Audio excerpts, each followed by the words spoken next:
for a while, so I thought I'd take a look at strategies and talk through some projects. And I know in your packet you have a lot of different information, and I'll go over all of those, and I'll try to keep it within the 15-minute window, so timing. Strategy one for us is business and retention visits.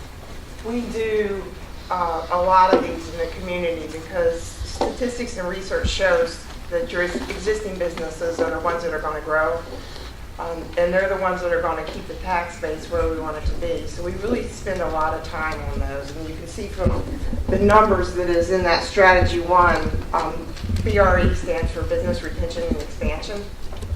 We did 164 in the fiscal year of last year, and when I pulled those numbers, I was like, is that right? But we have a lot of help. We have several volunteers that assist us with this, and Terry on my staff assisted us also. And we recently hired Gail Johnson from Dabney Community College part-time, and Gail will be doing this pretty much as her full role, and she has started this week 3 for her. From those, we have a lot of follow-ups because of things that they're asking for. And one of the goals that we've set for this fiscal year and the following year is to create a safety council initiative in the county for our medium and small businesses that don't have the opportunity to have some specific training. It's been a huge request. The fiscal year of 16-17, we're the administrator of the Enterprise Zone, and I am proud to say that tomorrow at the Masonic Theater, my peers from across the state, I think there's 32 of them signed up to come for this training. It's all under trying to get it, Jerry. I'll hold it. I think there's around 32 Enterprise Zone administrators that are going through training tomorrow at the Masonic Theater, all-day training. This is when we can look at our maps and determine if we want to expand them. This is also when we look at the years. We are not up for an extension. Our extension expires in 2020, so we will be lobbying for that because the Enterprise Zone is a game changer for us when our existing businesses or even when new ones are coming for some incentives. The numbers that you see in front of you there are 3 of the businesses this past fiscal year that received Enterprise Zone dollars back from the state. And we've started tracking to the amount of time internally that it takes for specific projects, and that's why you see those 62 hours. The community college, if you're not familiar with all the credentialing that they have available now, we have started trying to educate our medium-sized businesses and smaller businesses about the credentialing process.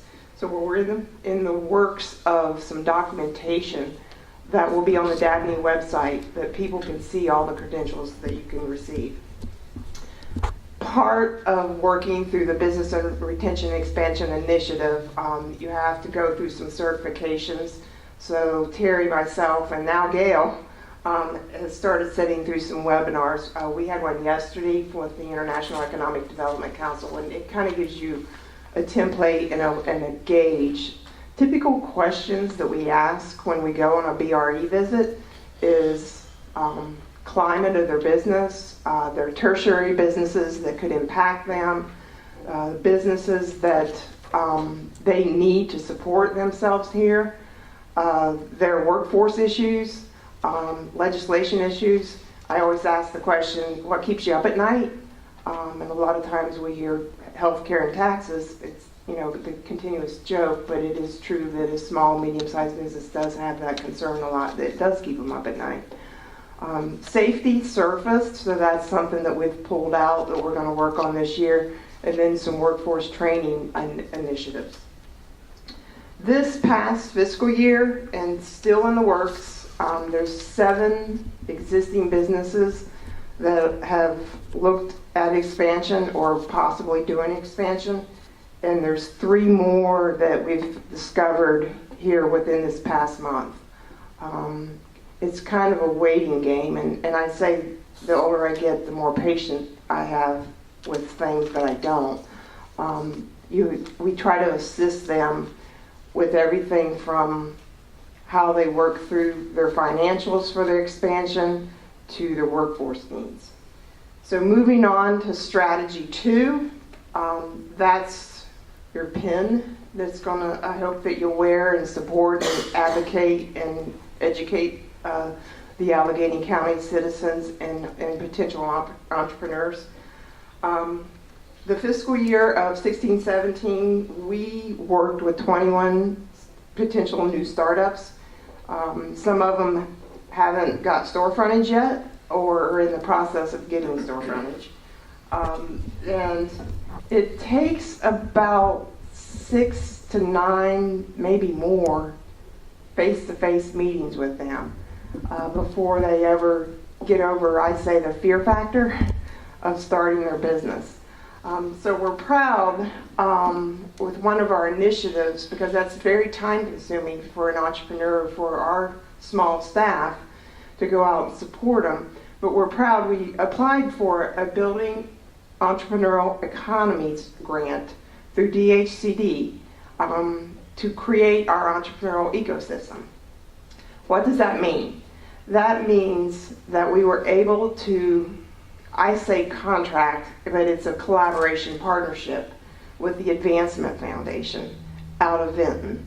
The Advancement Foundation has been at it for several years. They have a real robust program in Roanoke and Botetourt County, and they were willing to expand it here into the Allegheny Highlands.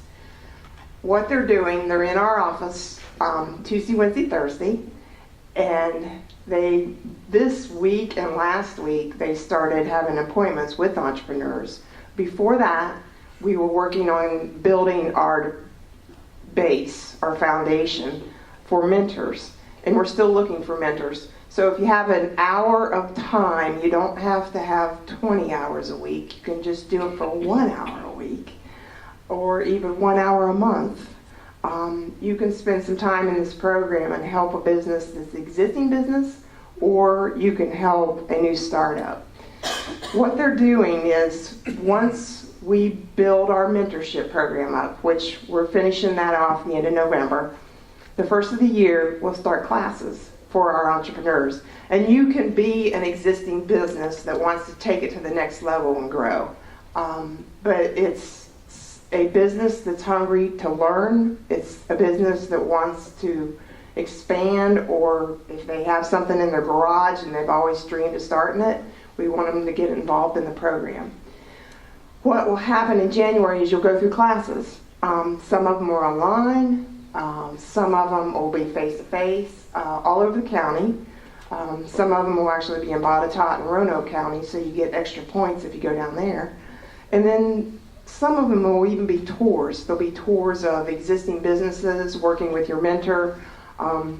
It's an online software initiative, so if I'm mentoring someone, I can go online and see how my entrepreneur is doing, which is really cool, and you can score them. At the end of the scoring, there'll be in-kind gifts and cash. The in-kind gifts examples are signage, accounting usage, website design work, marketing plan, that sort of thing. The final event will be, we haven't set the date yet, but it'll be sometime in May, and I strongly encourage you to participate in this. I went to the one in Botetourt County last year, and it was amazing. They call it the Gauntlet, but it's like Shark Tank. So there'll be judges, everyone walks away with prizes.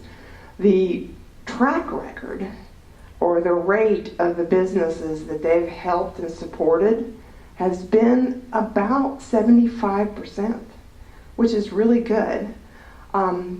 Selfishly, for me, it frees myself up to do larger projects, but it gives us a stronger base in the community for entrepreneurs to understand. And this includes youth. So we've got some high school kids that are participating in it, and some students from Dabney. So the Building Entrepreneurial Economy grant was $38,300 from DHCD, and we used some of our in-kind from our organization. to match it. We have our revolving loan fund yet from the USDA, and the Advancement Foundation has applied for that grant and has already received it for $60,000. So we've got some funding to start the initiative already in the bucket, so to speak, for our entrepreneurs. So we're in that in-kind mode now, looking for things. Wanted to talk about the potential ideation meetings that we've had, and this was a spinoff from the Advancement Foundation to think through crazy ideas that could be implemented in the county or in the region that made sense for the unique assets that we have. And we're seeing a lot of forestry, as you would imagine. We've seen some tech industries that have come off of that. Those people will participate in the gauntlet and in the entrepreneurial initiative. So excited and proud that we received that grant at the state level, and we've got great partners. We've got USDA, we've got Dabney, the Chamber, we've got the Advancement Foundation staff, and our volunteer base is growing every day. We set internally, we set a goal of if we could get 22 volunteers, we would be happy as clams. We're at 38, so we're anticipating that we might get to over 40, and that's probably a good amount of people that we can manage with the staff that we have. So let's move on to strategy 3. I think it died. Can you still hear me, Jim? You good? Check it on him. So strategy 3, this is the one I know that you always have questions about, and the last time I was here, Supervisor Griffith asked the question of why we lose projects, if you recall, and I kind of wanted to dive in that a little bit so you could get a sense of why we do lose projects. But we get leads predominantly from the state. We do get some leads from some site consultants that we entertain, and we don't send them any money to get to the top of a list with them, which some EDCs do. But you know, I send them emails like every other week, so I call it the harassment method. But it's showing them our unique assets in the region and having them understand what differentiates us from our competitors. So this past fiscal year, we had about 148 what I call large to medium-sized businesses. The state of Virginia doesn't have a mega site. We're off the table for that too. You all know that one. But a medium-sized business for this market is an employee base of around 20 to 50, maybe even 15. And those are the ones that we target. And and I know a lot of you are looking at the sheets. If you're looking at the prospect list sheets, you can kind of sense by the capital investment in there, and then also all of those ones in those prospect list sheets that are in the back of your packet are still alive and well. If it says dormant, it's not dead, it's just that they've put it off for a quarter or two, or they have decided they'll wait a year. But they haven't decided to stop looking for facilities.